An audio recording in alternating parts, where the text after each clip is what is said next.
I think one thing we really want to make clear to everyone out there is that we are not saying there should be no consequences for misbehavior. I think children need to understand that every time there is misbehavior, there are consequences. But these consequences, how you administer them, is what really matters. And so we are here to promote the idea and the concept of positive discipline. The kind of discipline that comes from within. If you're a teacher and maybe your class is so controlled and your children are so quiet and so silent and so obedient and following all the rules out of fear, that is not discipline. Discipline is not about controlling children. It's about giving children the necessary skills that they need to self-regulate. Children to understand the consequences of their actions and make good choices and good decisions with or without an adult. But this is something that, you don't just wake up one day and do. It is something that you nurture, and it is something that you build over a period of time. And so when Hope asked, we are really advocating for schools and even homes for all adults, whether it's a children's home somewhere, whether it's a remand home for children, whether it's a school, whatever it is. For as long as children are involved, we are really advocating for the use of positive discipline measures.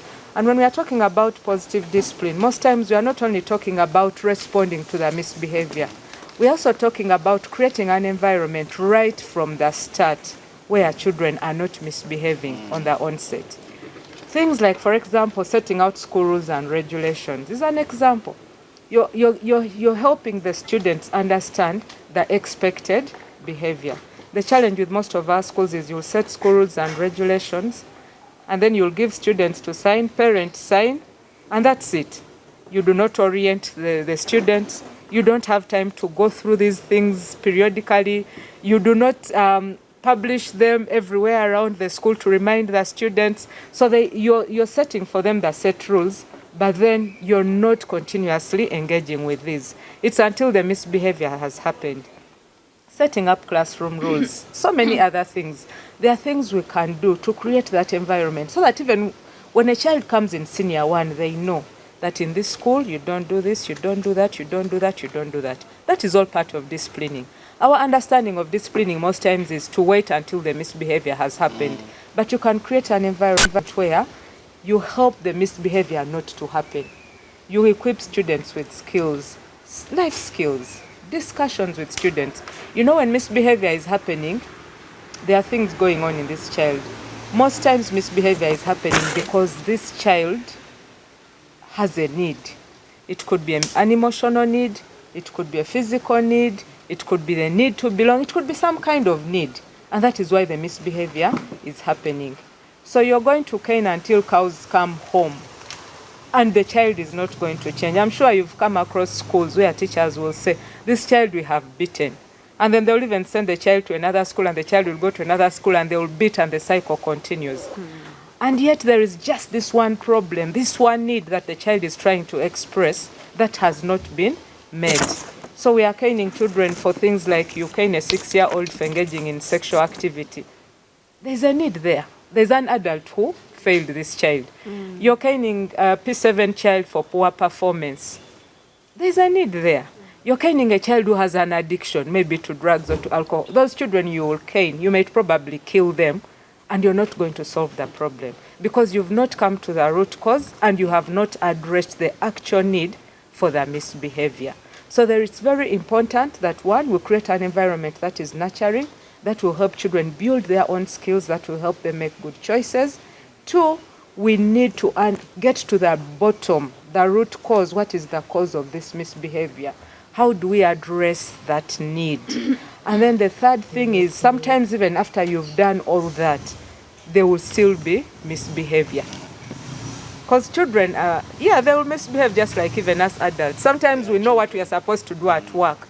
They'll tell you come to work at 8, you show up at 10. Then you start traffic jam, it rained, you know what you're supposed to do, but you will still not do it. So there are times when children will also misbehave out of the poor choices that they have made.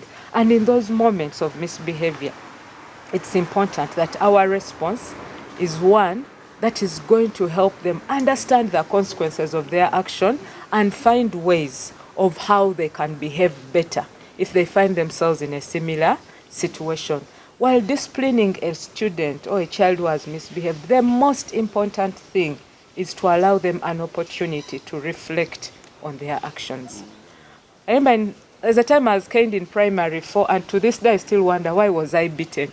I was sweeping the class, everyone had left, they had gone for assembly. I was sweeping the class because it was dirty. They beat me, almost killed me.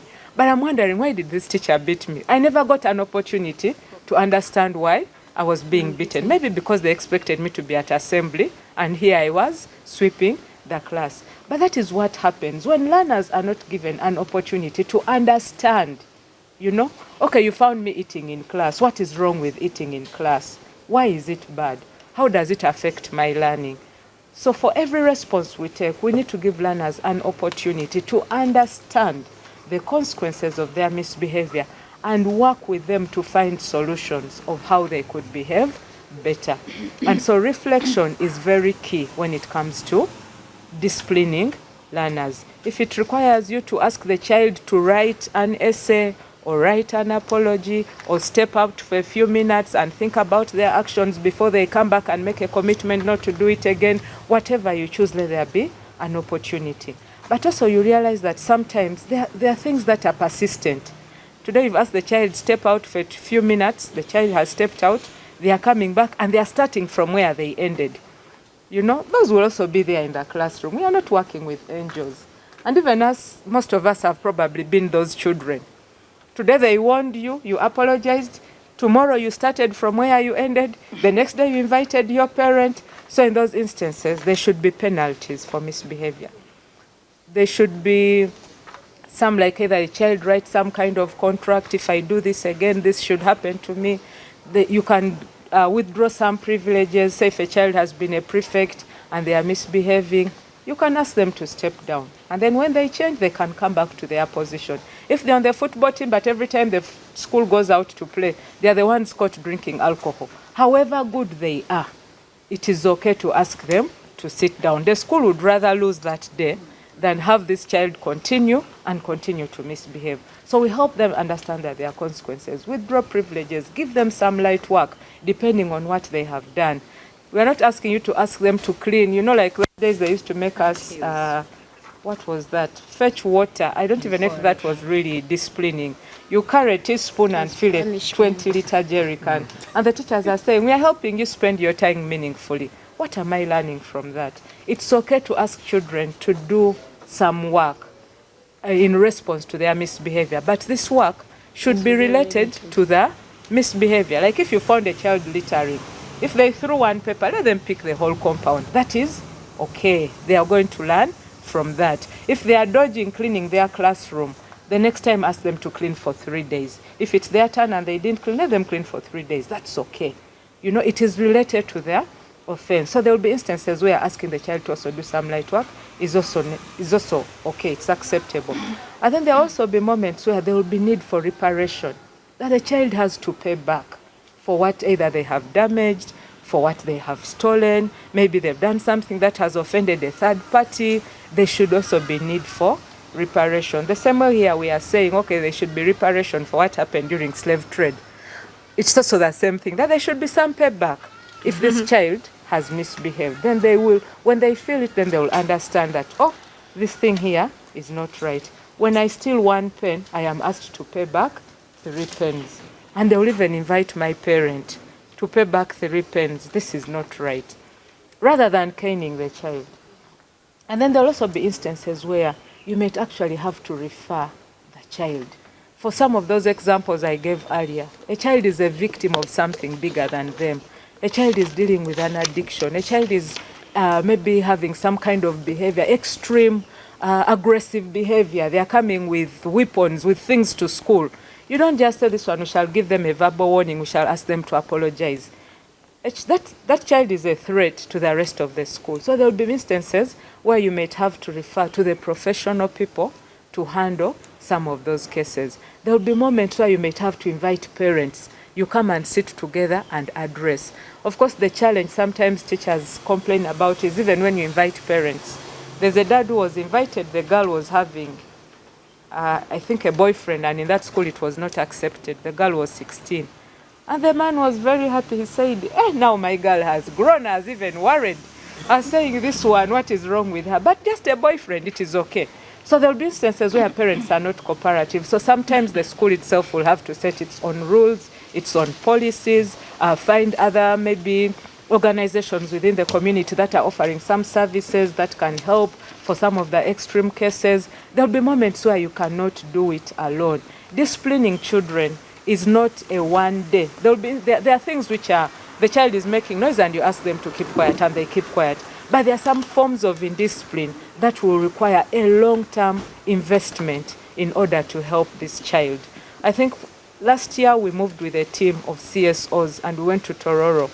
And a teacher was sharing about a girl who was sleeping with men to get money. And they had punished her several times, but she could not stop. You know, they even wanted to chase her out of the school until one teacher said, even if we chase her out of the school, it's going to be the end of her education. So what they decided to do, like to really equip her with life skills, have conversations, have counseling sessions. And the school also gave her some small part of the school garden to plant tomatoes, eggplants, and things like that. And the school was buying those vegetables from her. And you know what? The girl settled, she studied, and the time the teacher was sharing, the girl was in senior 4. But if they had not helped her, she would have dropped out of school. So disciplining children is a long-term investment. But the most important thing is it's a culture. The culture, the same way we have a culture of corporal punishment, a culture of violence, it's also the same way we can create a culture of non-violence. That's why there are schools we all admire. You'll go to a school and you'll not see a stick, and yet the children are disciplined. How do they do it? They create a culture where there are good relationships between learners and teachers. They create a culture where there are policies. These policies are very clear and they are known. They create a culture where parents are involved in the discipline of their learners. They create a culture where students have a voice and they can express themselves. They create a culture where children are at the center of their learning. So it's a culture that we can create. Personally, as a parent, I am using it in my home. And it's a call that we give to all teachers, to all parents, to any adult dealing with children, that it is very possible. And you can still have children who are disciplined as long as you're committed to it. There'll be moments where you'll feel like backsliding. There'll be moments where you'll feel like giving up. But at the end of that day, as long as you're committed to it, you'll find yourself finding a solution. And one thing we need to understand is that when it comes to disciplining children, there is no such thing as a one-size-fits-all. I'm going to tell one child, what you're doing is wrong, stop it. And immediately the child will stop. You're going to tell another child, what you're doing is wrong, stop it. And it's like you've just said, now you increase. So you treat children according to who they are. They are coming from different backgrounds, different experiences. So that requires that teachers really need to invest time in understanding their children and knowing what works and what may not work. It's a long-term commitment, but if you really want to excel as a teacher or as a parent or any other adult dealing with children, it's a commitment that if you made, it would change your life and it would really give you that satisfaction that comes with doing the right thing. Thank you, Hope. Thank you.